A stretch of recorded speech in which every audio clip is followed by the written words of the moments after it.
अस्सलामुअलैकुम। प्रोग्राम में आपको खुशामदीद कहते हैं और मैं हूं सना मिर्जा। वज़ीर आज़म इमरान खान साहब तवातुर के साथ कई मुल्कों के दौरे भी कर रहे हैं और अच्छी बात है कि बहुत से मुल्कों से रवाबित ज़रूर बन रहे हैं, लेकिन अपोजिशन की जो शिकायत है और आज जिस तरीके से बिलावल भुट्टो साहब ने उस शिकायत को दोहराया भी कि बहुत से मुल्कों में जहां ज़रूरी नहीं है कि पाकिस्तान में जो मसाइल चल रहे हैं उस पर खुलकर बात की जाए, उनकी निशानदही की जाए, बजाय इसके कि एक यकसू एक यकजहती का इजहार किया जाए, एक यूनिटी का इजहार किया जाए बहैसियत कौम। वज़ीर आज़म इमरान खान साहब बहुत सी जगहों पर बात कर रहे हैं कि वो ना सिर्फ ये कि जो सियासी क़ुव्वतें हैं, सियासी हल्के हैं, उनको ना तो एनआरओ लेने देंगे, ना ही किसी किस्म का नया मीसाक जमहूरियत की उनसे उम्मीद की जा सकती है।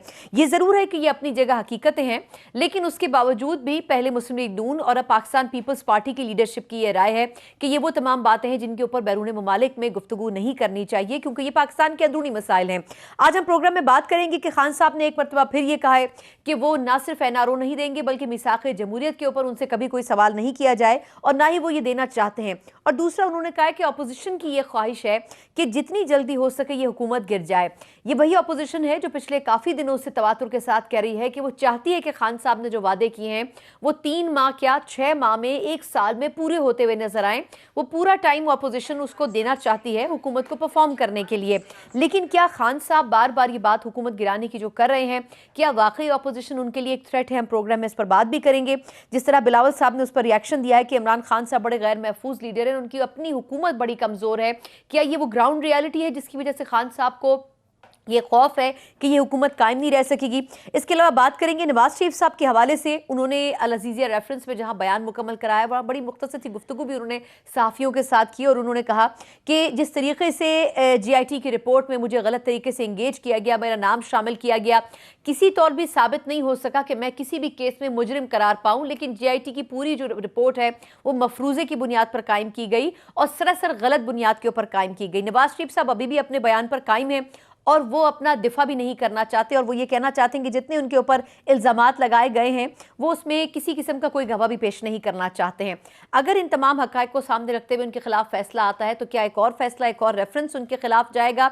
किस तरीके से मुस्लिम लीग नून की लीडरशिप इस पर रिस्पॉन्ड करेगी? और एक और अहम चीज़ जो कि इमरान खान साहब के हवाले से भी हुई है वो भी बताते चले कि जो नाहली केस है उसमें एक लार्जर बेंच बनाने की सिफारिश कर दी गई है अदलिया की जानिब से और ये कहा गया है कि जो खान साहब हैं उन्होंने माजी में नवाज शरीफ साहब के दौरे हुकूमत में आवाम को सिविल नाफरमानी की तरफ भेजने की, धकेलने की कोशिश की थी।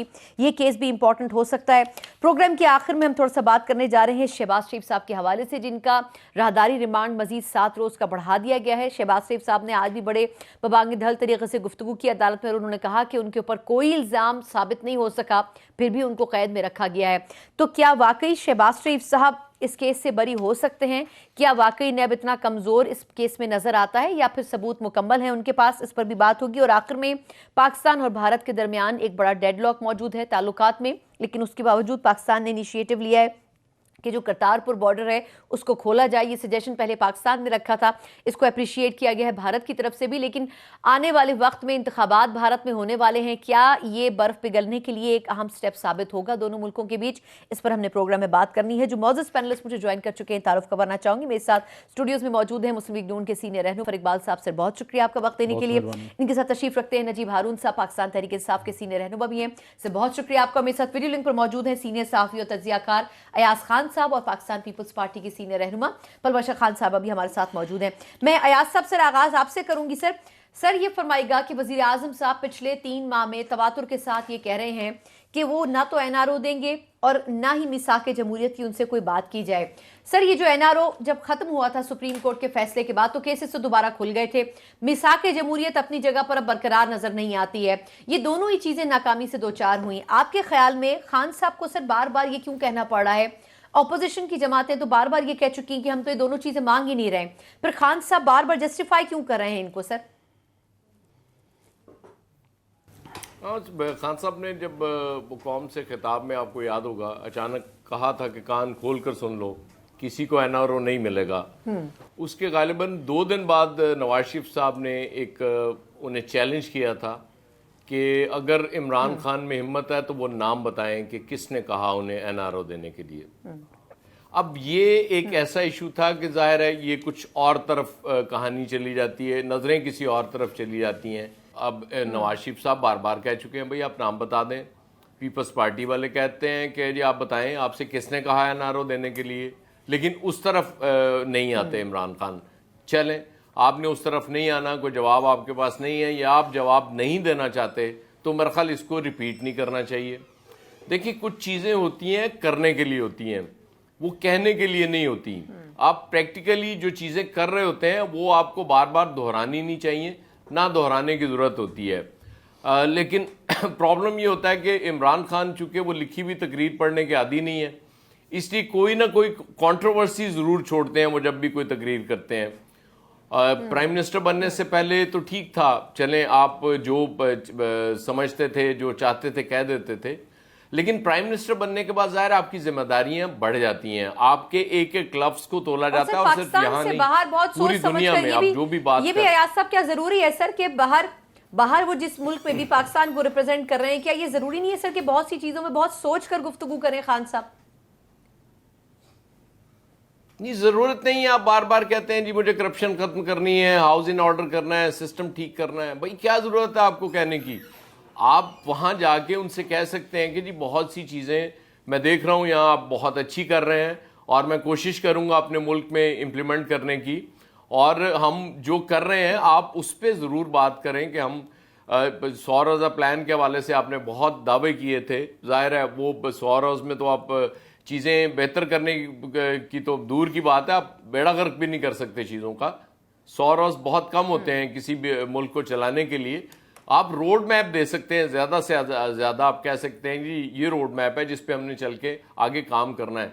तो मेरा ख्याल अब काफ़ी हो गया कि आपने इंटरनेशनल फोरम्स पे जाके, दूसरे मुल्कों में जाके करप्शन के हवाले से, नाअहली के हवाले से और इदारों की तबाही के हवाले से बहुत कुछ कह लिया।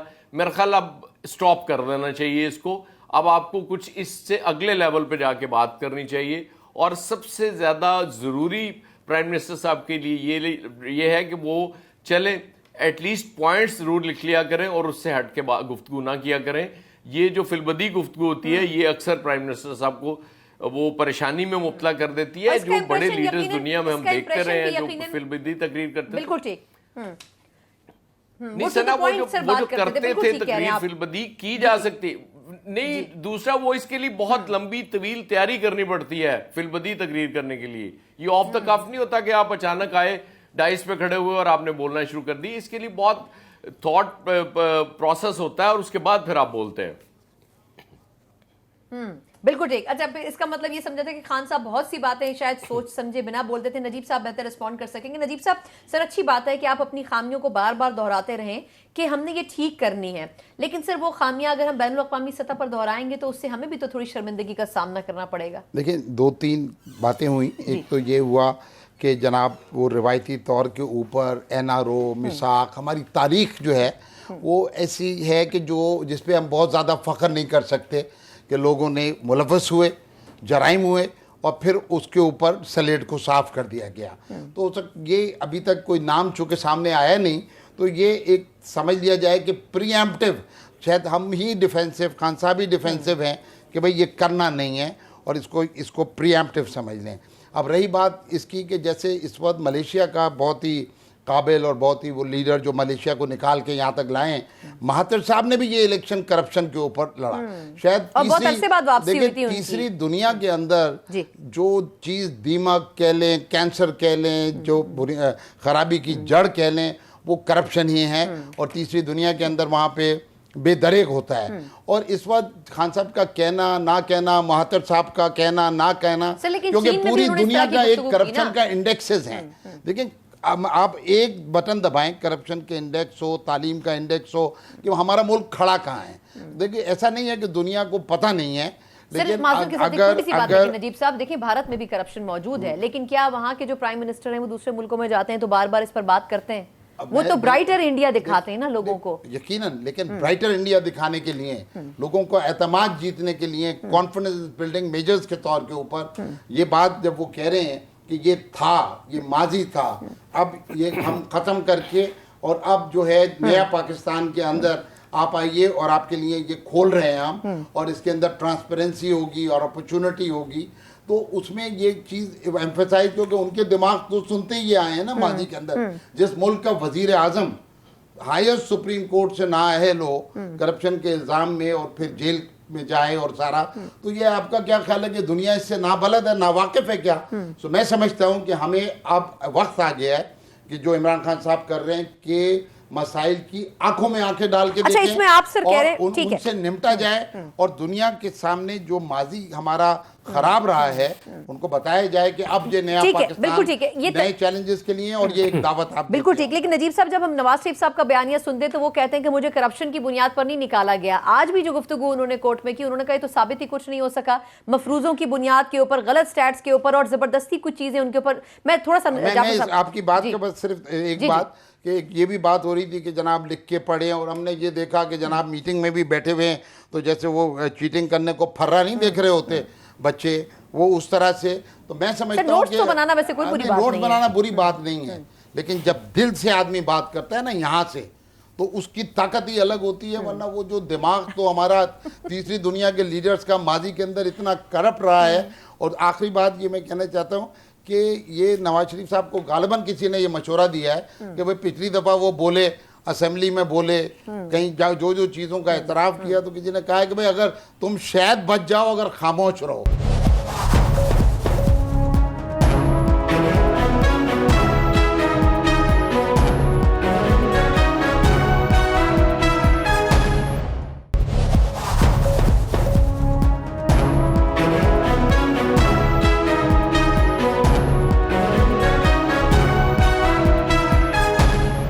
जाफर साहब, एक तरफ खान साहब, वैसे मैं अभी भी इस बात पर कायम हूं कि दूसरे मुल्कों में जाके पाकिस्तान के ऊपर तनकीद करना और कीचड़ उछालना थोड़ा सा इसलिए जेब नहीं देता कि हम कोशिश ये करें कि उन मुल्कों को बेहतर इमेज पाकिस्तान का दिखाएं। ठीक है, वो फ्यूचर के लिए जरूर खान साहब कह रहे हैं, लेकिन आपके ख्याल में इससे कितना बुरा इंप्रेशन जाएगा? और दूसरा, जो केसेस की बात की, नवाज शरीफ साहब ने आज भी सर कहा कि ना मैं अपने दिफा में कोई गवाह पेश करूंगा, ना ही ये केस किसी कॉन्क्रीट पॉइंट्स के ऊपर खड़े हैं। बहुत शुक्रिया जी, बिस्मिल्लाहिर्रहमानिर्रहीम।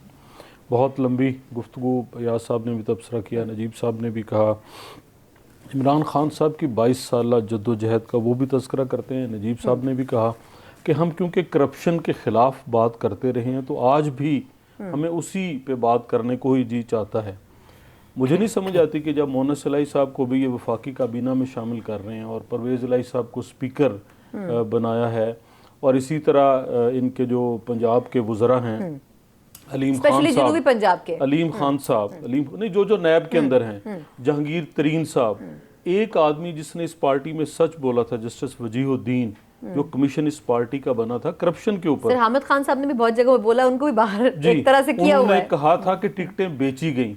तो मैं अगर इतना ही अच्छा होता है इस तरह के सच बोलना, तो जरा ये अभी गुफ्तगू करते हुए नजीब साहब बता देते। टॉपिक से आप कहीं और वैसे चले नहीं, कहीं नहीं, मैं वापस ही आ रहा हूँ। तो ये जरा शुरू कर दें कि परवेज खटक पे कितने केस हैं जब टीवी प्रोग्राम में आए, ये शुरू कर दें कि जी अलीम खान साहब पे कितने केस हैं, ये अलीमा खान का बता दें कि वो जो बंद तो नहीं करवा रहे ना, वो तो कह रहे हैं चलते रहे, फैसला होगा तो हम ये नहीं कह रहा, एक्शन मैं भी ये लेंगे। कह रहा हूँ कि कहीं गुफ्तगू करने से पहले ये कर लें कि हमारी पार्टी बैकग्राउंड क्या है, हमारी पार्टी में ये करप्ट लोग भी हैं, इनकी मजबूरी थी हमें साथ लेके चलना।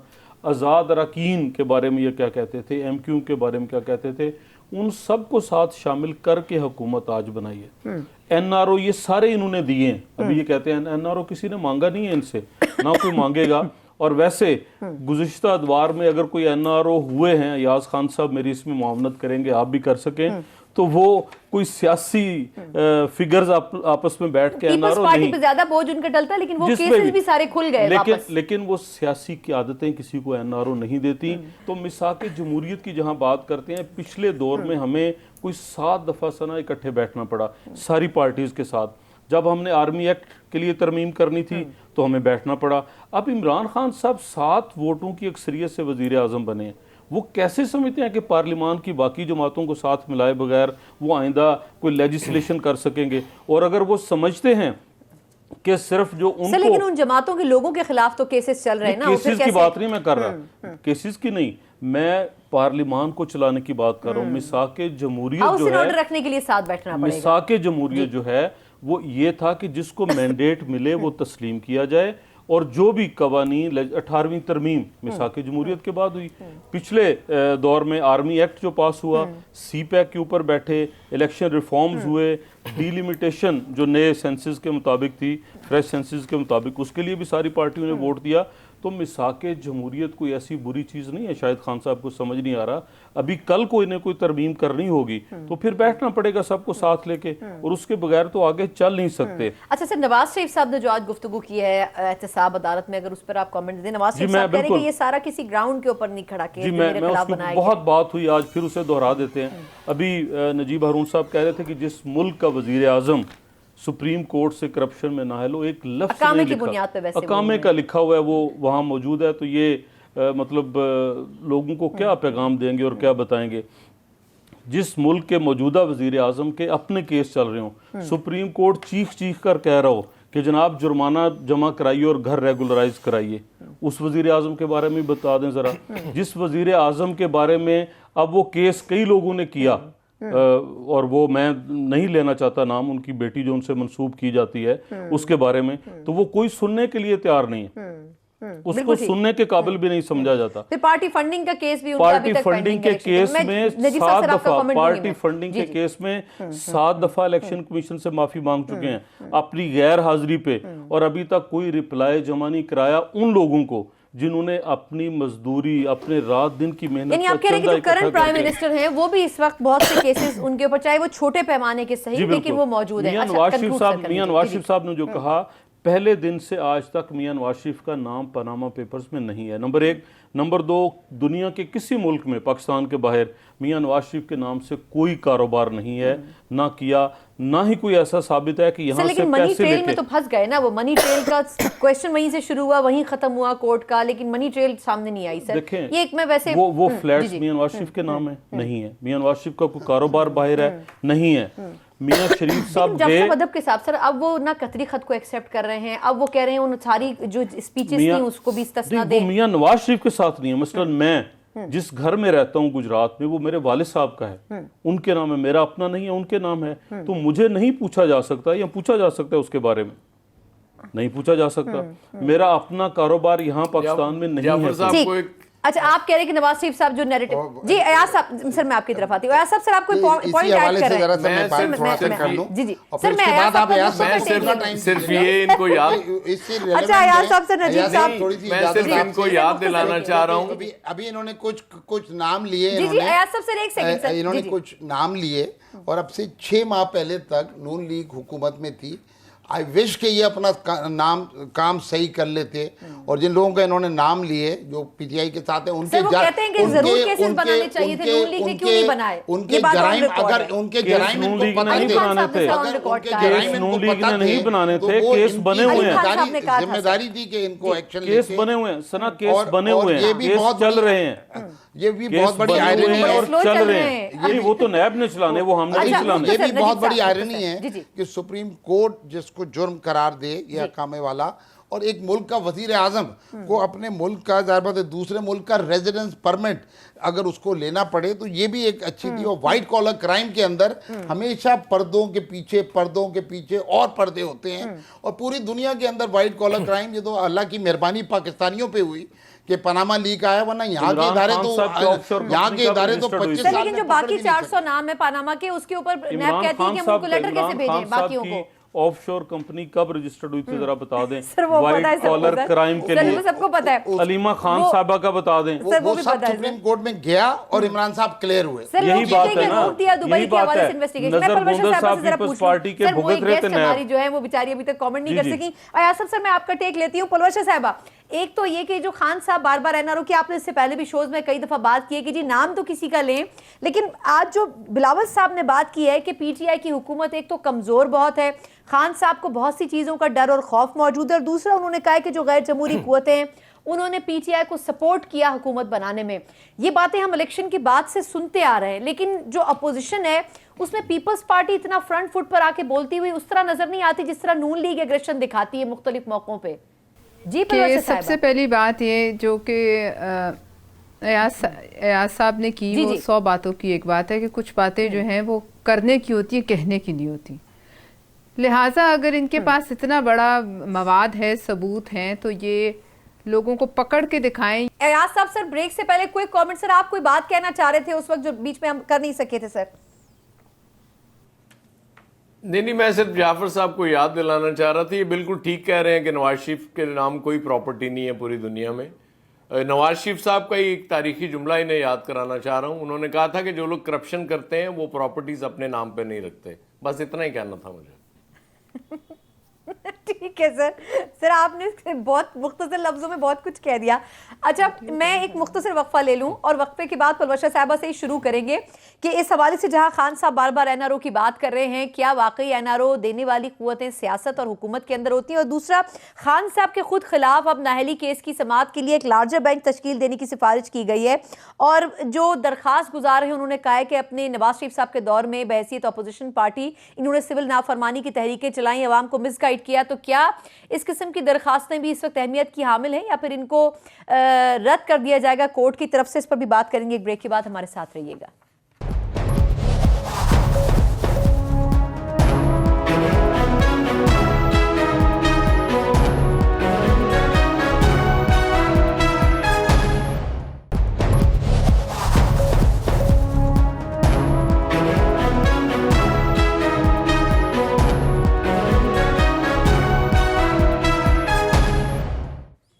ब्रेक के बाद एक बार फिर आपको प्रोग्राम में खुशामदीद कहते हैं। जहां इमरान खान साहब मुख्तलिफ जमातों के कायदीन के ऊपर ये तनकीद करते हैं कि उनके खिलाफ करप्शन के केसेस हैं और वो केसेस भी इंशाल्लाह इस दौरे हुकूमत में मंतकी अंजाम पे भी पहुंचेंगे। इसी किस्म के केसेस कुछ अब खान साहब के खिलाफ भी लोग कुछ दरखास्तें लेके कोर्ट्स में पहुंचे हैं, जिसमें नाहली केस की उनके जो सिफारिश की गई है, जो दरखास्त दी गई थी, उसमें यह कहा गया था कि खान साहब ने अवाम को सिविल नाफरमानी की तरफ मोड़ा और उकसाया उसके ऊपर, इसलिए उनके ऊपर आर्टिकल 62 लगना चाहिए।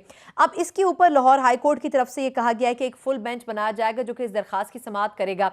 मैं पलवशा साहब एक तो आपसे शुरू करूंगी। जो बिलावल साहब ने आज बात की कि पीटीआई की जो गवर्नमेंट है उसके जो पिलर्स हैं वो गैर जमहूरी कुव्वतों ने बनाए हैं, खुद इटसेल्फ पीटीआई में इतनी पावर नहीं थी कि जीत सके।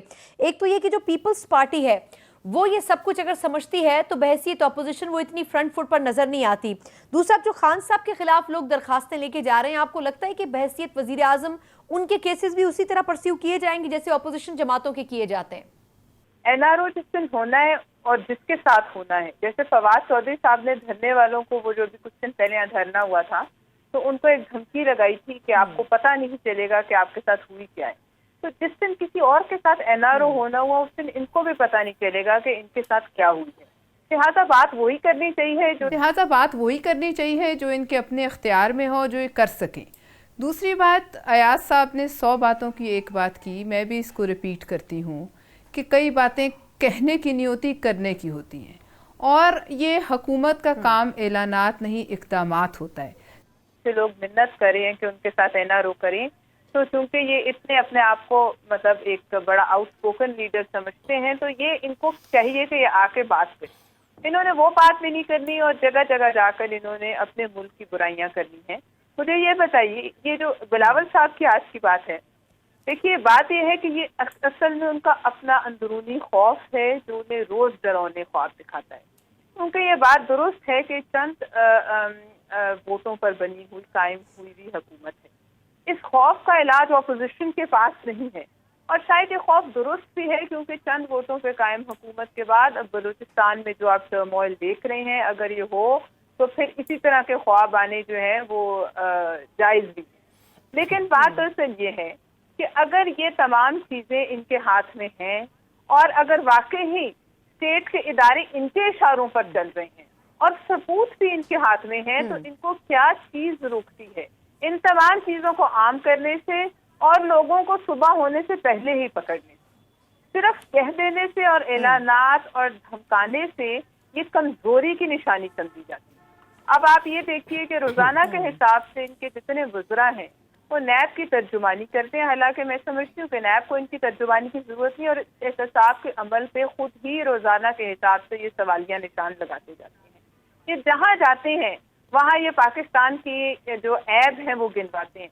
मुझे ये बताइए कि चीन से हमारे ताल्लुकात को कितना अर्सा हो गया, वहाँ से कितने सरबराहान यहाँ आए मुख्तलिफ अदवार में, और उन्होंने, आप ये बता दीजिए कि जाने से पहले इनको खुद ये भी पढ़ लेना चाहिए था कि चीन का इंडेक्स कहाँ है करप्शन में, और वहाँ कैपिटल पनिशमेंट है करप्शन के लिए, मगर फिर भी वो बढ़ती जाती है, कम नहीं होती।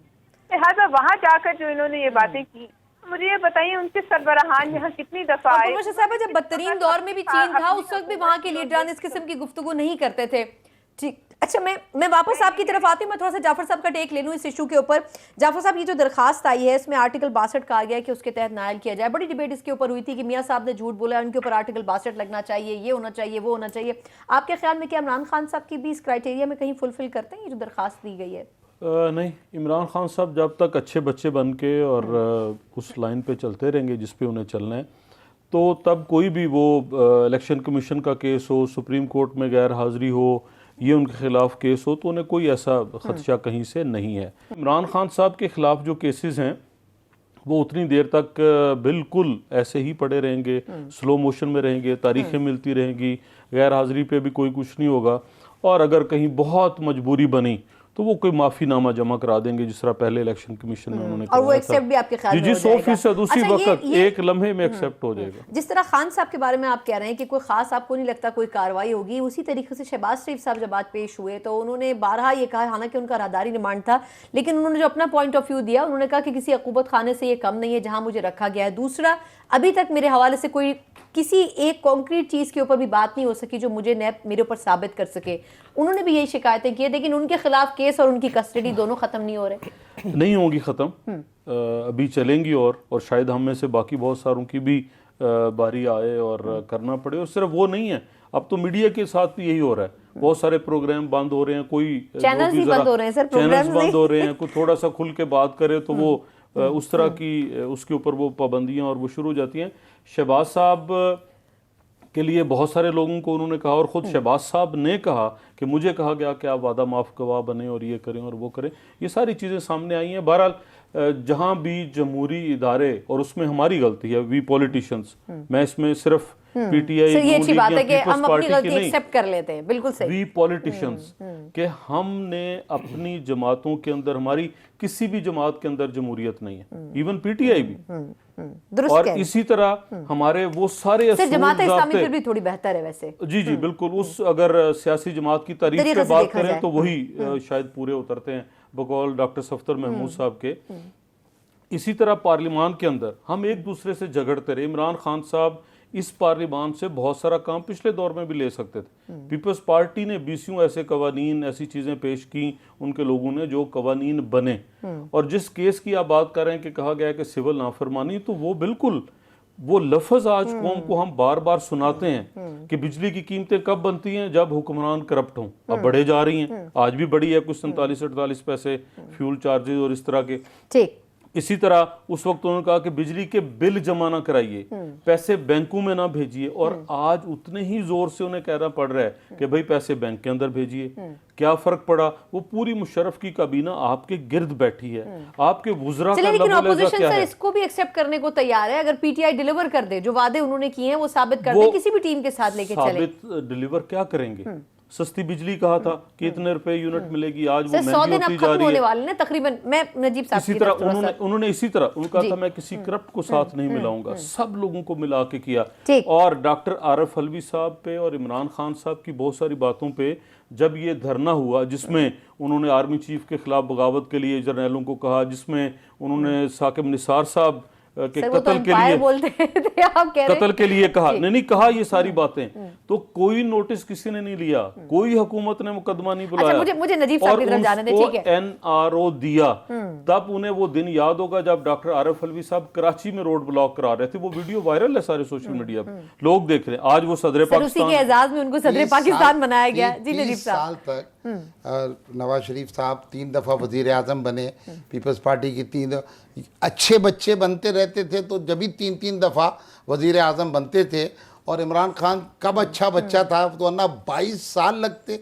ये 35 साल की उम्र के अंदर पहली दफा वजीर आजम बन गए। बिलावल साहब की वालदा साहिबा और नवाज शरीफ साहब और जनरलों के और भुट्टो साहब की छाँव के अंदर इमरान खान साहब 66 साल की उम्र में जाके वजीर आजम बने। 22 साल की जद्दोजहद के बाद इनको हुकूमत कमजोर, हुकूमत इसलिए कमजोर लग रही है एहसन इकबाल साहब को और बिलावल भुट्टो साहब को कि उन्होंने बादशाहतें देखी हैं।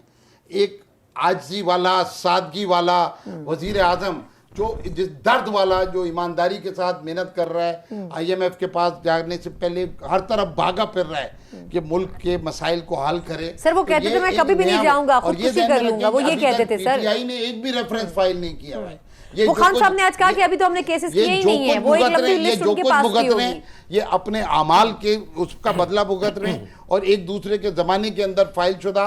और हालांकि ये नैब जिसको बहुत मजबूत होना चाहिए था ताकि वो हर करप्शन वाले को गाड़ सके, इन्होंने इतनी कमजोर नैब बनाई है। आपके ख्याल में शहबाज शरीफ साहब को जिस तरह अरेस्ट किया हुआ है, ऑपोजिशन लीडर है पार्लियामेंट में, इतने मजबूत सबूत होंगे नैब के पास? देखिए मेरा गुमान सिर्फ ये है, मुझे उम्मीद ये है कि ये लोग तो माजी में 3-3 दफा हुकूमत में रहे हैं और नैब का जो चेयरमैन भी इन्होंने बनाया है। और एक ये सुप्रीम कोर्ट अगर वाकई में वो कमज़ोर हैं, ये चीज़ें हैं, तो नवाज शरीफ साहब अभी इस वक्त बाहर हैं ना, हालांकि अडयाला जेल से, तो किसी जगह के ऊपर फैसला होगा।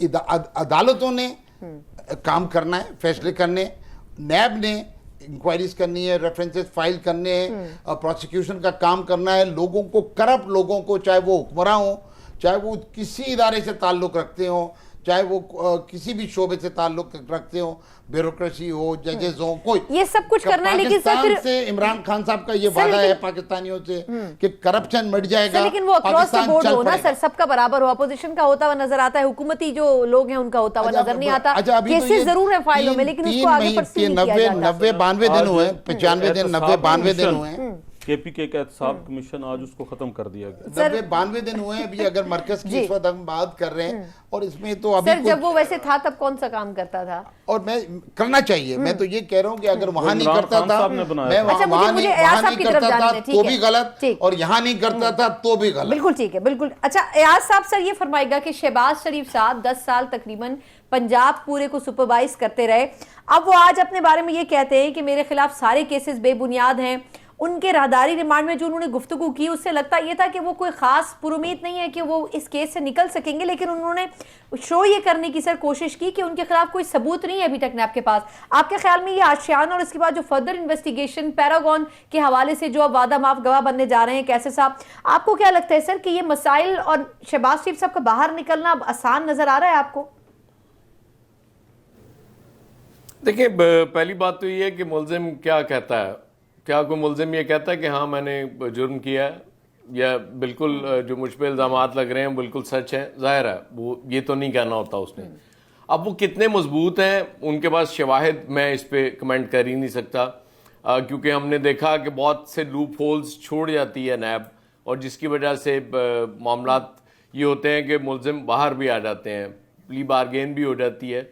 अब वो जिस तरह से बताते हैं और फिर मैक्सिमम चीज़ें हम देख रहे होते हैं, ज़राए के हवाले से चल रही होती हैं, ऑन रिकॉर्ड बहुत कम चीज़ें हमारे सामने आती हैं कि जी वो फ़लाँ वादा मुआफ़ गवाह बन रहा है, फ़लाँ बन गया है, वो भी ज़राए के हवाले से होती है, अनलेस के उस बंदे का बयान हो कि हाँ मैं वादा मुआफ़ गवाह बन गया हूँ और ये मैंने बता दिया है। अब कैसर अमीन भट्ट साहब तो चूँकि बहुत इन्होंने प्रॉपर्टी का, बल्कि बानियों में से एक हैं जो जिन्होंने शुरू किया था, और काफली की हुकूमत थी जब ये सिलसिला शुरू हुआ था। साद रफ़ीक साहब बहुत बाद में जाके उन्होंने इस मामले में ज्वाइन किया कि जब उन्होंने प्रॉपर्टी का बिजनेस करना शुरू किया, क्योंकि वो बहुत करीबी एक साद रफ़ीक साहब के एक साहब हैं, उन्होंने मुझे खुद बताया था कि कैसर अमीन भट्ट साहब ने बहुत अरसा पहले साद साहब से ये रिक्वेस्ट की थी कि चूँकि सियासत करना है और इसमें पैसा चाहिए होता है तो आए ये प्रॉपर्टी का बिजनेस शुरू करें। अब ठीक है ये गलत है, उसमें मैं नहीं पढ़ना चाहता, लेकिन उस वक्त ये इन्होंने तजवीज़ उनकी नहीं मानी थी। बहुत बाद में फिर इन्हें शायद समझ आ गई होगी कि वाकई सियासत बड़ा मुश्किल काम है, और पैसा आप तो आप देख रही होती हैं कि करोड़ों रुपए चाहिए होते हैं किसी एक इलेक्शन को लड़ने के लिए। तो ये बुनियादी चीजें जो जाफर साहब कह रहे थे बिल्कुल ठीक कह रहे थे, ये सियासतदानों की गलतियां हैं। जो लूप होल्स थे इनको बंद करने चाहिए थे मिल के बैठ के। जरदारी साहब ने कहा था कि आईनी अदालत बना लें सुप्रीम कोर्ट, उस वक्त नवाज शरीफ साहब को सूट नहीं करता था, क्योंकि उस वक्त नवाज शरीफ साहब को लगता था कि मुल्जिम या मुजरिम हमेशा दूसरे होंगे। जब पीपल्स पार्टी की गवर्नमेंट आती थी उन्हें लगता था कि हम नहीं हो सकते। फाइनली सब जब फंस गए, और मेरे ख्याल में अब पीटीआई को भी ये सोचना चाहिए कि बहुत सी चीजें ऐसी हैं जो मुस्तकबिल में क्वाइट पॉसिबल है कि ये फंसे हों और दूसरे उस पर हंस रहे हों, तो बेहतर है कि जो मामला ठीक करने वाले हैं वो मिल बैठ के सियासतदान और ये मिसाक जमहूरियत नहीं, इसको कोई सारे और मिसाक इंसाफ का नाम दे दे, लेकिन ये ये बहुत चीजें लोग ठीक कह रहे हैं है। कि पीटीआई को ऐसे केसेस सारे फंस फेस हैं। करने पड़ेंगे बाद में कभी। क्योंकि पाकिस्तान फंसा हुआ है, सारे बचे हुए जी हैं। है इसको ऐसा। उल्टा कर ले मेरा ख्याल के अंदर, तो लोगों के फंसने से जो मुजरिम है वो नहीं, फंसता जाए, अब पाकिस्तान बचता देखें, है। पाकिस्तान को बचाना तो किसकी इंटरेस्ट में नहीं है, मुझे ये बताएं। अल्लाह का काम है, मेरे अल्लाह भी का पास काम कोई है, अल्लाह वो बचाए। नहीं है इंटरेस्ट, मेरे भी सर इस अल्लाह मुल्क ने के लेकिन अंदर दिमाग भी दिया है, मेरे इंसान भी इस को, मुल्क फिर के ये अंदर है साफ इंटरेस्ट, करने मेरे की बात बच्चे भी भी की यही है। होते हैं। जी बिल्कुल सही कह रहे हैं, बिल्कुल सही कह रहे हैं। अच्छा, मैंने प्रोग्राम के कहा आखिरी हिस्से में हम थोड़ा सा बात करने जा रहे हैं। के चीजें ठीक कर लें। प्रोग्राम में अभी वक्त हुआ है एक ब्रेक का, हमारे साथ रहिए।